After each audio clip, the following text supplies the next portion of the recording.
दांडक्या गणेश मी हे बोलून नका रे दांडके आणले अधिकाऱ्यांचा धिक्कार असो, बुधवार अधिकाऱ्यांचा धिक्कार असो, बुधवार अधिकाऱ्यांचा धिक्कार असो. नाही नाही काय बसलो ना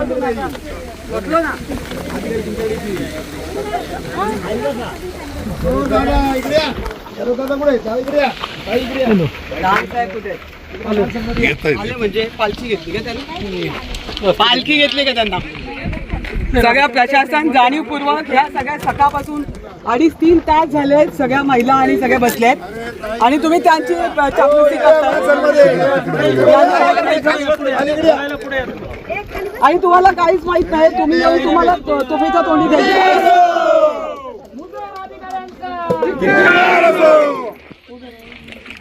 एक कोण पाहिजे? काहीतरी एक चुकीचं दिसलंय मला, त्याच्यावर रिॲक्शन झाली ना मग डिपार्टमेंटने ऍक्शन घ्यायची.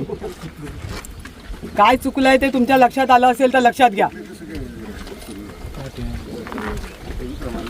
करू ना आपण.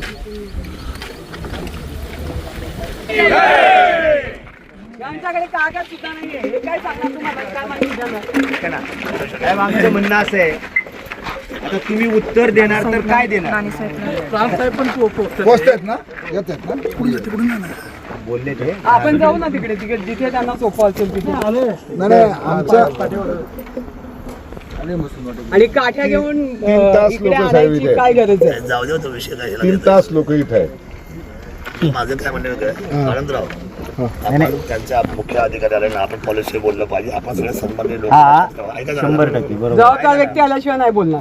हा, अधिकारी झाले. आल्याशिवाय नाही बोलणार. ज्याच्या हातात कागदच नाही त्याच्याशी काय बोलायचं? हे काय वेड्यांची शाव आहे काय? आणि बरं का साहेब, दुसरं एक आमचं म्हणणं असं आहे, आपल्याला जुन्नर माहिती आहे साहेब, आपल्यासाठी गणपतीच्या काळामध्ये हे नाही करायला पाहिजे. आमचं साधं म्हणणं आहे, गणपतीचा उत्सव चालला आहे, गावं आमची 4-6 ठिकाणी आपल्यालाही बंदोबस्त लावायला लागतो. सेन्सिटिव्ह गावं जुन्नर तालुक्यात गणपतीत तुम्हीच बंदोबस्त लावता, म्हणजे तुम्हाला माणसांची किंवा कर्मचाऱ्यांची कमतरता आहे. आणि अशामध्ये तुम्ही वरती कळवायला पाहिजे होतं का? तुम्ही तुमचं देखील ऐकलं गेलं नाही. ते आम्हाला तेच प्रश्न पडलाय की गणपतीच्या काळात तुम्हाला इतका त्रास आहे, एवढा ताफा येतो कसा? दुर्दैव आहे ना. मग आम्हाला असं वाटतं की तुम्ही पण त्याच्यात सहभागी आहात. म्हणजे आमचं तेच म्हणणं आहे ना, गणपतीला तुम्हाला बंदोबस्त द्यायला तुमचे नागिनो येतात. आम्ही नारंगावला विचारलं काय भानगड झाली, तर ते म्हणतात आमच्याकडे पोलीस बंदोबस्तच नाही. बंदोबस्ताला लोक गणपतीला राजुरीला लावली, जुन्नरला लावली, नारंगावला, आणि अचानक इतका मोठा बंदोबस्त उपलब्ध होतो कसा? हा आम्हाला प्रश्न पडला खरं. म्हणजे ही दुर्दैवी गोष्ट आहे. गणपतीच्या नंतर वगैरे ठीक होतं, आता सध्याच्या घडीला कसं घडलं काय कळत नाही. हे शेतकरी आहेत ना, ते तोच विषय आहे. इतक्या दिवस आपण थांबलोच आहे साहेब. गणपती नंतर विसर्जनानंतर वगैरे ठीक होतं, पण आता या सेन्सिटिव्ह परिस्थितीमध्ये तुमच्यावरही ताण. आमचं गणपती बाप्पा, आमच्या डोक्यातला गणपती बाप्पा निघून जाऊन तुम्हीच आमच्या डोक्यात बसणार. नाही गणपती नंतर पण काय गरज आहे? आम्ही काय अतिरिक्त आहे काही घेऊन दादा मिटिंग पाहिजे का आम्हाला पकडायला? म्हणजे तोच विषय ना, तोच विषय. नाही, हे आंदोलन पूर्वीपासून सनदशीर मार्गाने चालू असताना अशा प्रकारची घाईगडबड प्रशासन करते कशासाठी? याच्या पाठीमागे कोण आहे? त्याने आता सुद्धा पोलीस कॉन्स्टेबल काठ्या घेऊन आहेत. मी आता बघितलं, तेवढी नजर तर आमची पण तेच आहे. 1 मिनिट, तो एक वर्दीचा भाग आहे. ड्युटीवरती काठी घेऊन 5 पिंजरा आहेत ना, आळे फाटे. ऐका ना, ऐका. जो काय बंदोबस्त आला आहे त्यांनी मागणी केली त्याप्रमाणे पोलीस प्रशासनाने तो बंदोबस्त दिलेला आहे.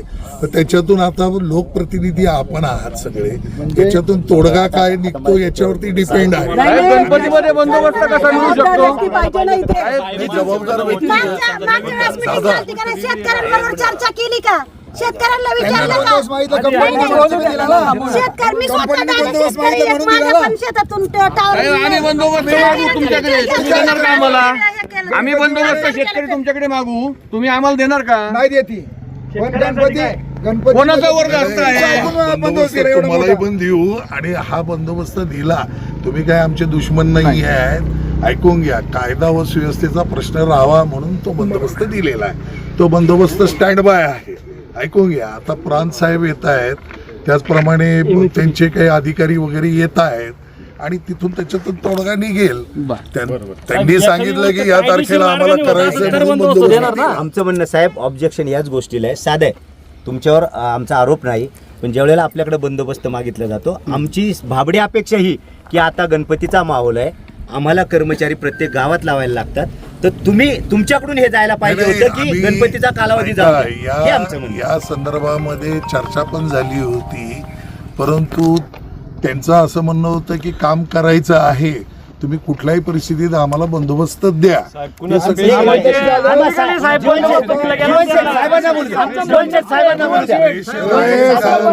हे मला काय माहिती नाही आहे.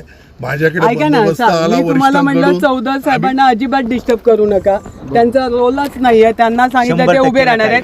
पण ज्यांचा रोल आहे ते न आल्यामुळे इथे चिडाचिड होणार. नाही, बोलवले नाही, शेळके सर तुम्ही आता जॉईन झालाय, तुम्हाला आपल्याला माहिती आहे की नाही, हायकोर्टामध्ये यांनी दाखल केलं. ऐका, सुप्रिटेंडेंट इंजिनियर आणि एक्झिक्युटिव्ह इंजिनियर ह्या ज्या महापरीक्षांचे आहेत ते सुद्धा इथे येत आहे. साहेब आमच्या एकातरी शेतकऱ्यांना नोटीस आहे का पाहा ना.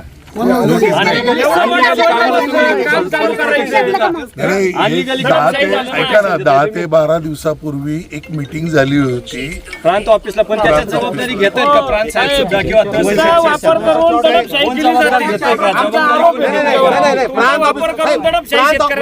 एक मिनिट प्रांत ऑफिसला मीटिंग झाली साहेब, परंतु त्याच्यानंतर आपण न्यायालयात गेलोय ना. तुम्ही न्यायालयाची आदेशाची तरी वाट पहा. तो जर आमच्या विरोधात जाणार असेल हायकोर्टचा निर्णय, आम्ही ते मान्य करू ना.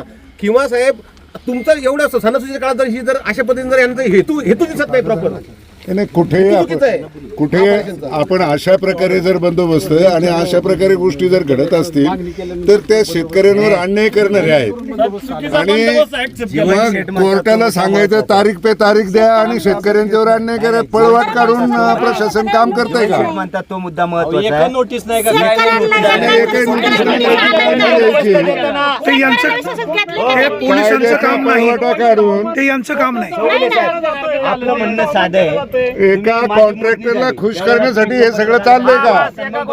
पोलिसांचा काय रोल नाही. ते कायदा सुव्यवस्था खुश करण्यासाठी कायदा सुव्यवस्था बिघडू नये म्हणून पोलीस आले, त्यांचा जॉब आहे. त्यांचं काम करतात ते, पण शेतकऱ्यांना विश्वासात घेतले का तुम्ही हे काम चालू ते करायचं संबंधित कंपनीनं, कंपनीने सांगतो. प्रांत साहेबांनी किंवा महसूल विभागाचं. साहेब आमचं एक थोडक्यात म्हणणं आहे, तुम्ही प्रांत ऑफिसला मीटिंग घेतली, तिथं महावितरणचे कोणी अधिकारी होते?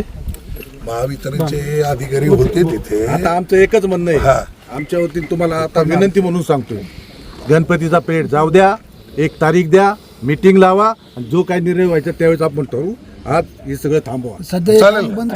आणि शेतकऱ्यांना मीटिंगला घ्या, नुसतं शेतकऱ्यांना घेता तुम्ही, आणि दुसरं काय करणार त्याचं काम? मीटिंग साईटवर घ्या, 4 भिंतीच्या आत मीटिंग घेऊ नका. शेतकऱ्यांना विचारायचं घेत नाहीत. चालेल ना. आता ते इंजिनियर वगैरे येतात, नाही एक तारीख प्रश्न असा आहे शेळके साहेब, तुम्हाला असं वाटेल की मी तालुक्याचा तहसीलदार म्हणून इथे आलो, बरोबर? आणि मला असं वाटतंय की जर 1 मिनिट 9 सालापासून हा प्रश्न पेंडिंग आहे. किती? 9 साल ते आज 24, किती वर्ष झाली? किती वर्ष? 15 वर्षात जे होऊ शकलं नाही ते तुम्ही सणासुदीचं एका दिवसातच लागले करायला, आणि ते सुद्धा कुणालाही काही न सांगता. ते त्या ताई बोलतायत ते काय चुकीचं बोलतायत? 9 सालापासून आजपर्यंत झोपले होते का लोकप्रतिनिधी? आमदार असो खासदार असो सगळे जबाबदार आहेत त्याला. आणि आज तुम्ही शेतकऱ्यांना गृहीत धरून इथे निघालात. आम्ही काय पाकिस्तान मधून आलो का?